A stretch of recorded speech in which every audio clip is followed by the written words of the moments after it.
Gina Deep.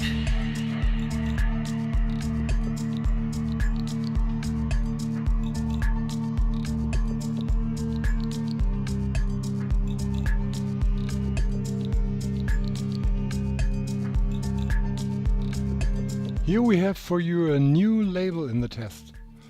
One or the other may already know it.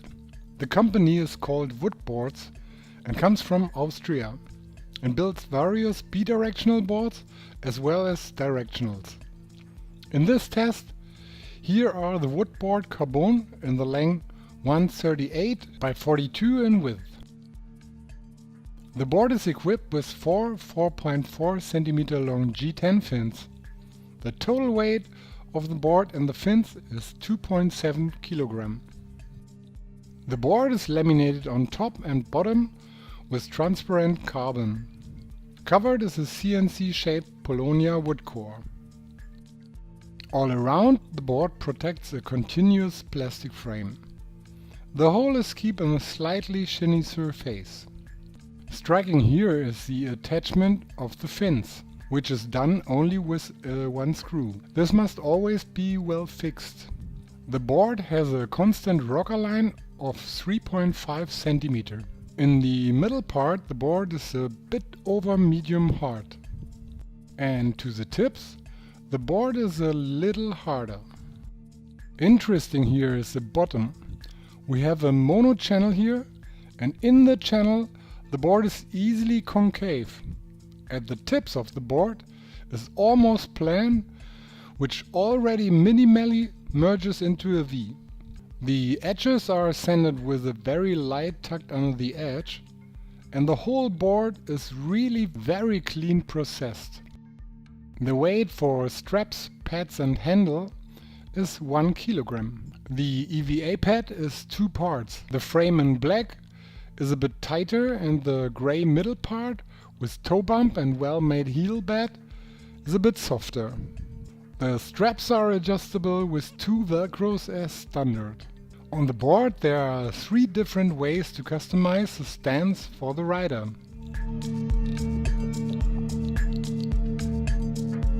The Woodboard CRBN has a not too pronounced rocker line. In combination with the structure in the bottom, it provides for a fast and lively performance and very good gliding properties.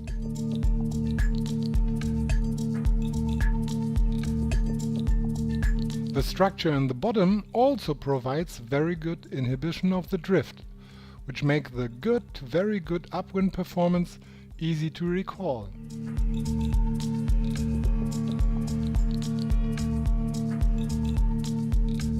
Tuning of the fin size and the bottom curve, as well as the positioning of the fins, is chosen so that we get along with medium forces to switch the board.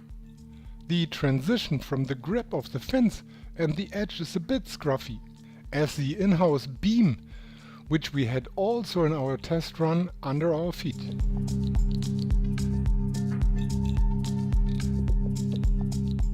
The flags and the bottom also harmonized nicely with the outline. Here is carving on the edge guaranteed at medium turning radii. Very tight radii are not necessarily preferred, but as I said, in the middle radii no speed is lost in the curve, so that you get a very nice transition feeling here. Although this is a slightly sporty carbon freeride board, it is consistently well engineered for smoothness, so there is no stress for riders with knee problems. In addition, the soft-tuned pads dampen small beats easily.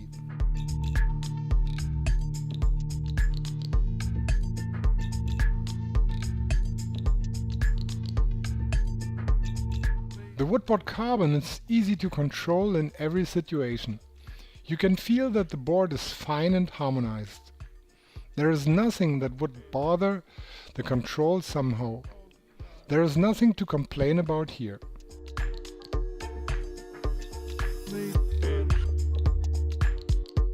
For hook jumping, the board is perfect. The edge is very easy to control. That's easy because of the channel structure on the rail and the slight concave.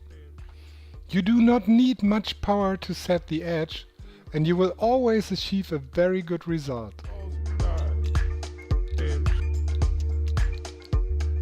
Also for the old school jumps, it is also a fine thing because of the light weight. And even the landings in this area are always sufficiently dampened, even if it does not go back to the water surface with full kite support.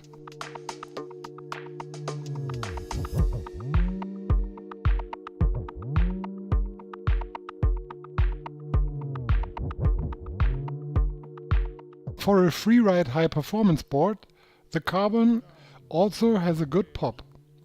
But it is also clear that one is better served with the in-house trash, which is designed much more on freestyle wake style. But for those who only want to do some unhook tricks from time to time, the carbon will provide enough power. The best performance is achieved by edging the trick short and progressive. Even with faster landings, the carbon quickly restores the grip on the water surface. And the landing damping is still satisfying. Here you cannot expect more from a rocker line with 3.5 cm.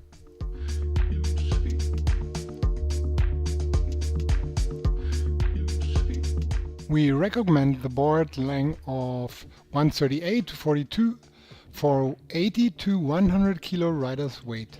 Riders that are lighter, we recommend choosing the shorter model of the carbon. The manufacturer does not promise too much in his advertising. It is really a fine and homogeneous freeride board from the high-performance sector, with a lot of performance. And it's also touted for the freestyle beginner. In exactly these points it can convince completely. Here it does not hide behind other better known brands, and considering a selling price of 650 euro, it's almost a goodie.